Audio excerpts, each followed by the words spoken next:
নরওয়েতে ১৯৯৫ সালের ২৫ জানুয়ারি একটি বৈজ্ঞানিক রকেট উৎক্ষেপণ যা নর্দার্ন লাইটস বা আরোরা বোরিয়ালিস নিয়ে গবেষণার জন্য তৈরি করা হয়েছিল। তখন রাশিয়ার কাছে পারমাণবিক হুমকি হিসেবে ভুল বোঝানো হয়েছিল। শিয়া বাটার ও ভিটামিনে সমৃদ্ধ লিলি বিউটি সোপ, তারুণ্যময় উজ্জ্বল ত্বকের জন্য।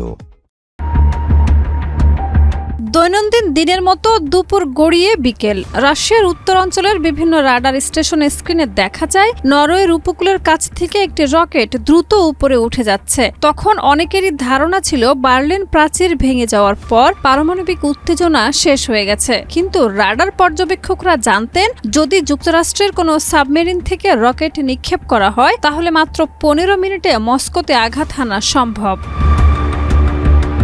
এ খবর দ্রুত পৌঁছায় রাশিয়ার প্রেসিডেন্ট বরিস ইলিয়েতসিনের কাছে। তিনি তৎক্ষণাৎ নিউক্লিয়ার ব্রিফকেস সক্রিয় করেন, যা পারমাণবিক হামলার নির্দেশনা ও প্রযুক্তি ধারণ করে।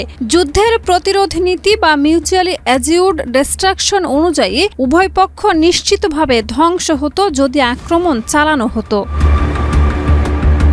ইয়েলসিন ও তার উপদেষ্টা দ্রুত সিদ্ধান্ত নেন রাশিয়া পাল্টা হামলা চালাবে কিনা। ১ ঘণ্টা ধরে সামরিক ও রাজনৈতিক ঊর্ধ্বতন কর্মকর্তারা তথ্য যাচাই ও উৎকণ্ঠার মধ্যে থাকেন। অবশেষে গ্রিনিচ মান সময় দুপুর ২টা ৫২ নিশ্চিত হয় রকেটটি নরওয়ের ভূখণ্ডে আছড়ে পড়েছে।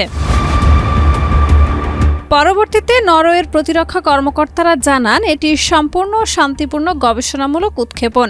রকেটের উদ্দেশ্য ছিল আর্কটিক অঞ্চলের দুর্গম দ্বীপ স্পিটজবার্গেনের কাছে নর্দার্ন লাইটস নিয়ে তথ্য সংগ্রহ। ফলে বিশ্বের একটি সম্ভাব্য পারমাণবিক সংকটের মুহূর্ত শেষ হয় শান্তিপূর্ণভাবে।